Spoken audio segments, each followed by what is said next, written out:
In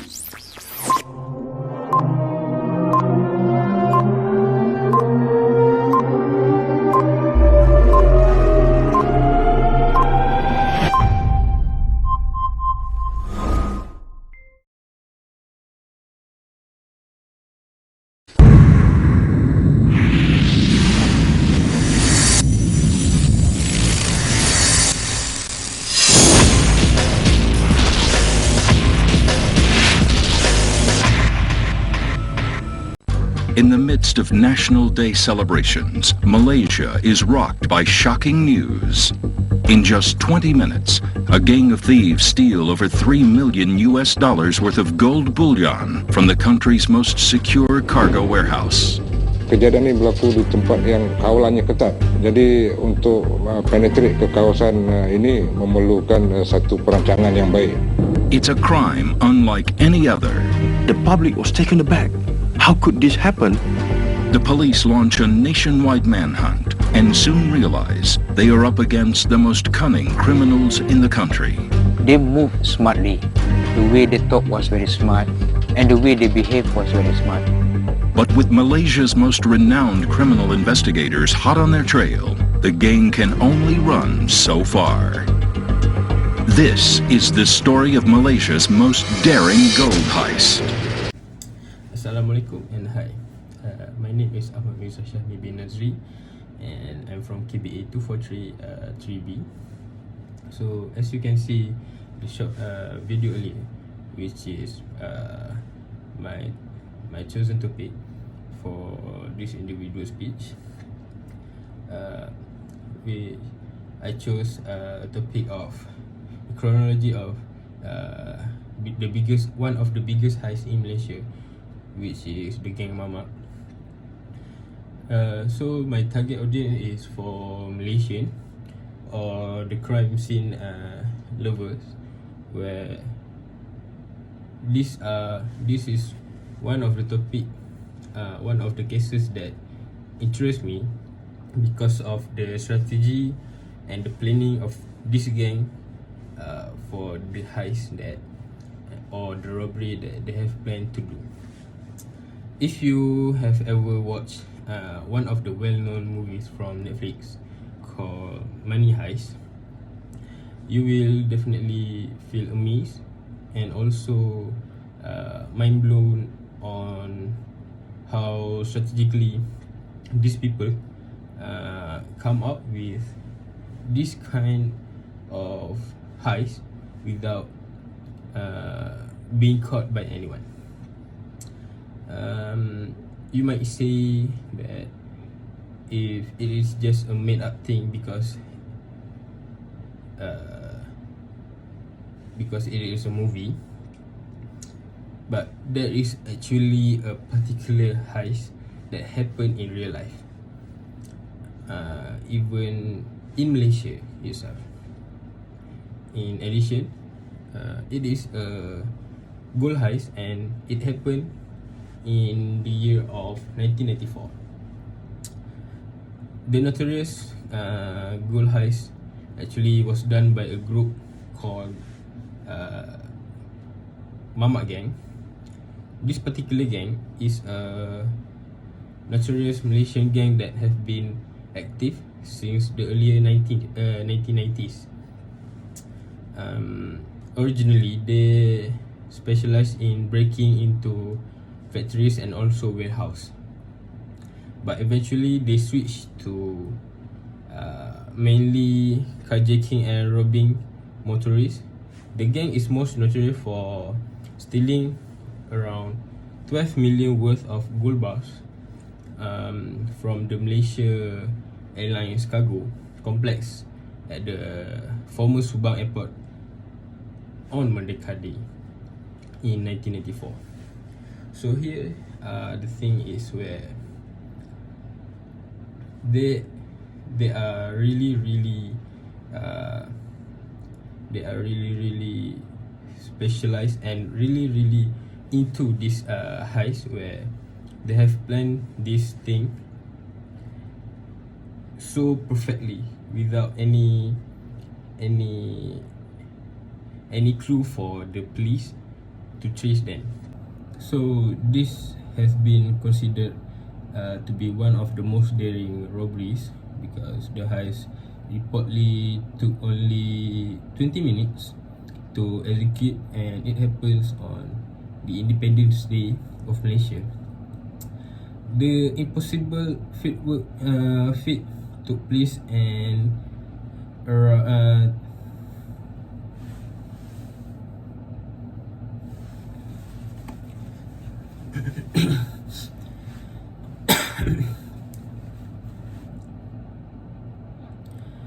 this has been considered to be one of the most daring robberies because the heist reportedly took only 20 minutes to execute, and it happens on Independence Day of Malaysia.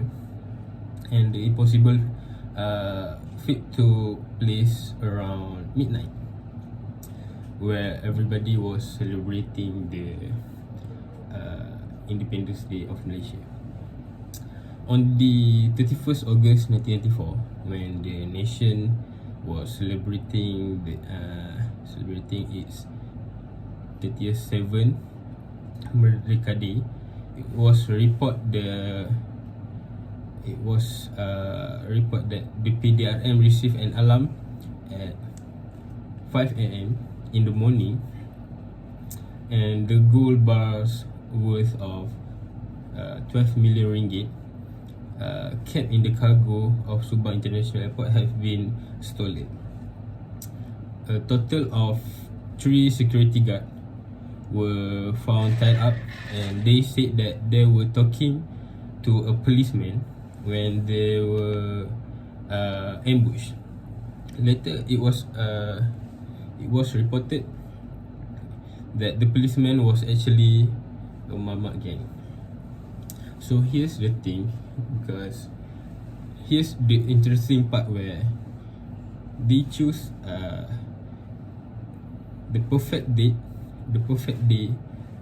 where everybody was focusing on celebrating Independence Day, which will give them a free way to this gold heist. And the best part also, where they are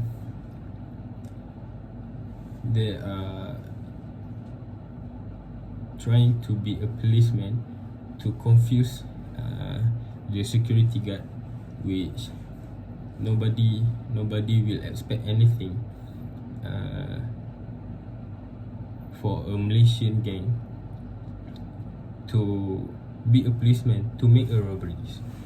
And as a policeman said, at first they never expect that this type of robbery was from a Malaysian gang. They were targeting the international gang or mafia for make this gold heist in Malaysia. But after investigation keep going from days to weeks to months, they found out that there are one gang in Malaysia that have a high probability to have this idea, this bravery to make a gold heist in this way, which they will never expect any local gang to have this bravery and ideas and the intelligence of planning. And they took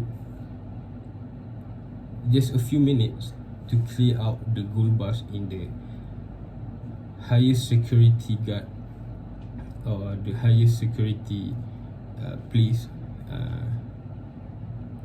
to took away the gold bars. So the next part is alright, I'm going to show you a little bit of my research data. As you can see here, the figure 1 show the index property and valued crime trend in Malaysia from 1990s until 2070s, where property crime consists of 85% of the index crime in Malaysia. They shown a more volatile pattern as compared to violent crime. The country, namely, and the Asian and the global financial crisis, respectively. So, next is the second graph that I will show to you. We show a general declining in the national index and property crime rates. From this data research that I have made, this shows that from this case